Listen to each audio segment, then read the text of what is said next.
کہ مندر میں جو ایکٹیویٹیز ہو رہی ہیں نا اس کے اوپر آپ کو ریزرویشن کر سکتے ہیں کہ آپ نے اس کا حصہ نہیں بننا.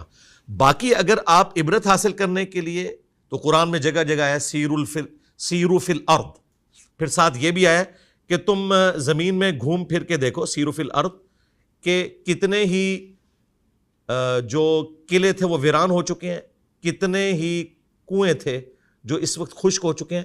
اس سے تم نے عبرت حاصل کرنی ہے. اسی طریقے سے جو غیر مسلموں کی عبادت گاہیں ہیں وہاں پہ آپ جا سکتے ہیں عبادت کرنے کے لیے, نہیں ان کے طریقے پہ, بلکہ وہاں پہ آپ نالج کے طور پہ, اس میں کوئی حرج نہیں ہے. آپ دیکھیں آیا صوفیہ کھولا نا ٹرکی والوں نے, جی ترکیے والوں نے, تو وہاں پہ جمعے کی نماز ہوتی ہے نا, جیزس کرائسٹ کی جو سامنے تصویر ہے نا اس کے آگے وہ پردہ لٹکاتے ہیں, جی میں گیا اور نماز پڑھتے ہیں. بالکل ٹھیک ہے, نماز پڑھ لی, اس کے بعد پردہ انہوں نے ہٹا دیا. ہاں نماز اس حالت میں نہیں ہوگی کہ سامنے